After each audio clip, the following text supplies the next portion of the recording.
Hey, good morning, good afternoon or good evening depending on where you are in the world and when you're watching this. My name by birth is Alex William Smith. I'm also better known as Hypnotist, British bad boy of hypnosis, Jonathan Royle of magicalguru.com. Although my website in relation to this man, the fake Sheikh Mazher Mahmood, is located at circusofthemind.net. It is Friday, the 28th of November 2025. Just want to give you a quick review of this new book from Paddy French and Roy. Must get a new set of teeth. Paddy French and Roy Greenslade, entitled Rogue: The Rise and Fall of Mazher Fake Sheikh Mahmood.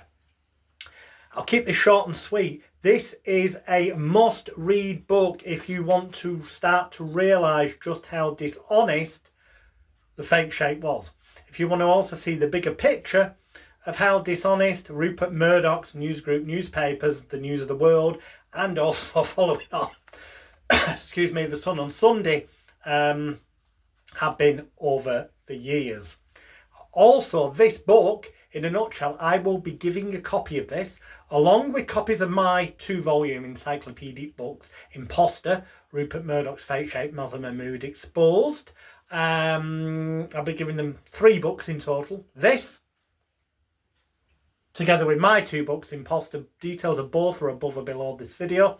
And that is because this book is excellent and helps to illustrate how many of Mahmood's and many of the convictions that followed on from Mahmood's fabricated and distorted and manipulated entrapment stories and stings, those convictions should now be considered unsafe given the evidence that's come to light, some of which is mentioned in this book. Well, actually quite a lot of it's mentioned in this book, but even more of it's mentioned in Imposter, Rupert Murdoch's Fake Sheikh Mazher Mahmood Exposed Volumes 1 and 2, as per the links above or below this video.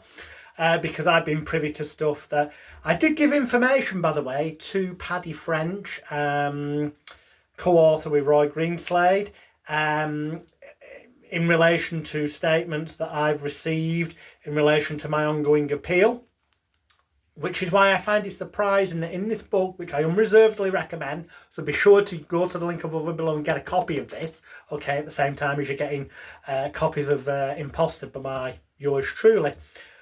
But I find it surprising that in here, although there's the odd mention, and I mean just the odd mention here and there, a couple of people saying that they believe that their drinks may have been drugged or spiked by Mahmood or his team members, I find it odd that that's not more emphasised. It could have had a chapter all of its own, because if you go to my website, circusofthemind.net, you will see that I have on there links to 2 articles that I wrote, but that reference materials that are in the public domain, newspaper articles, newspaper reports, where all of the following people are quoted at some point as asserting their belief that they feel their drugs were their drinks were drugged or spiked by the fake Sheikh or members of his team. Those people include myself, Alex William Smith, better known as Jonathan Royle, and indeed I made that assertion in my claim against News Group Newspapers, Alex Smith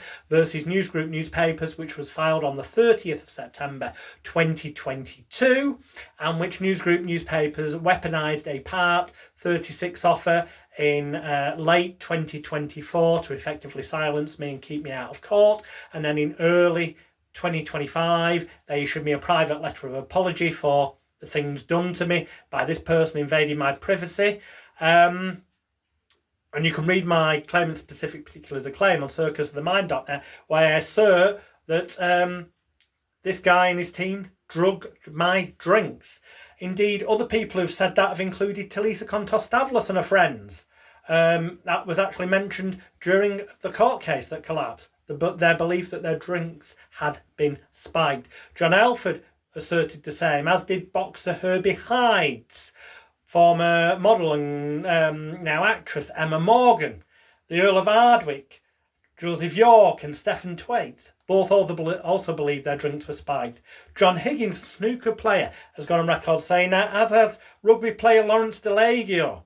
And I've spoken to many other victims of his stings as well, who believe that their drinks were spiked. Now, here's the thing. That would make it that's a wholly illegal action. And definitely not the actions of an ethical journalist. And if that was done to manipulate people, make them more suggestible, which I am led to believe things like GHB, that kind of drug, can make people more highly suggestible and easily manipulated, then really I find it highly surprising that that's not mentioned, especially when I have put into the public domain, with the permission of one of Mahmood's former photographers, Steve Grayson, Steve Grayson's signed witness statement, which he swore and signed and submitted to the High Court via me for my appeal under penalty of perjury. The fact that he witnessed Mahmood drug somebody's drinks during the course of a sting, and that Mahmood boasted to him about being able to get the drugs from a chemist friend, and that he used them in his dating life. Make of that what you will, but that statement's in the public domain, and Steve Grayson gave me permission to mention such, so I'm surprised it's not mentioned in here. Also, the fact that that's mentioned in Steve Grayson's book, Downfall, about the fake Sheik. Excerpts of that statement that he gave to me are in that book. Also in the public domain. Now, Glenn Mulcair's book, Shadow Man, is mentioned in this book, and it is mentioned that he said that he, Greg Miskew, and Mahmood were a sort of team together. Greg Miskew acting as the go-between between Glenn Mulcair, because he didn't want to deal directly with him, but ultimately Glenn Mulcair did unlawful information gathering, phone hacking and such things on Mahmood's behalf, which I have receipts for that prove beyond doubt that Glenn Mulcair was tasked by Mahmood to use unlawful information gathering, phone hacking and such like on me. In fact, I've got well over a dozen receipts of unlawful information gathering, phone hacking and other arguably unlawful and illegal activities, which ultimately Newsgroup newspapers issued me a private letter of apology for the intrusion into my privacy in early 2025.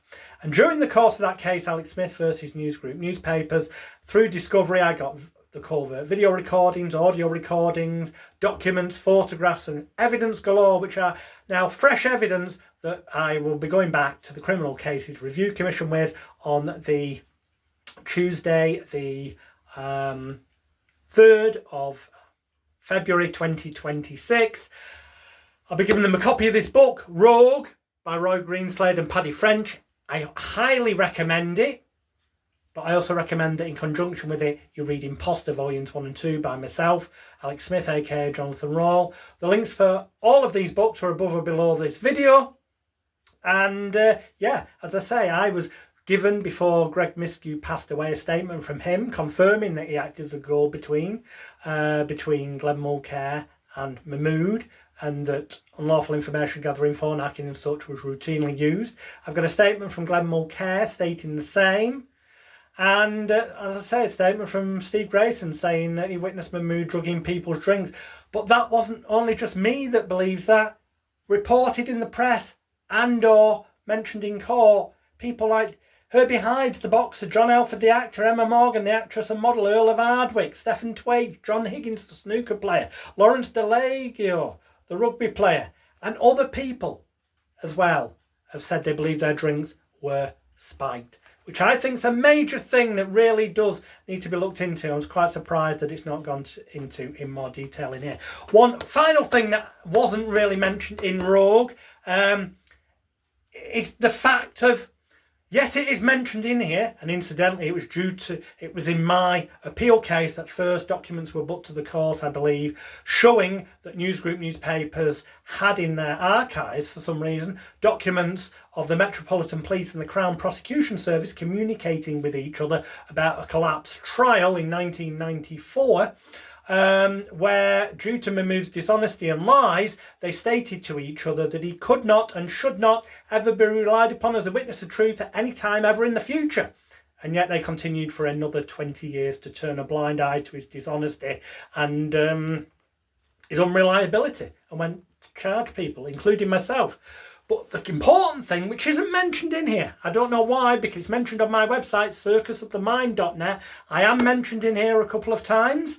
And it's mentioned the fact that the judge acknowledged that I was trying to do a publicity prank on Mahmood. I was trying to expose his dishonesty. Unfortunately, it backfired. I now know the reason it backfired mainly is because my drinks were drugged. I was manipulated, intimidated behind the scenes.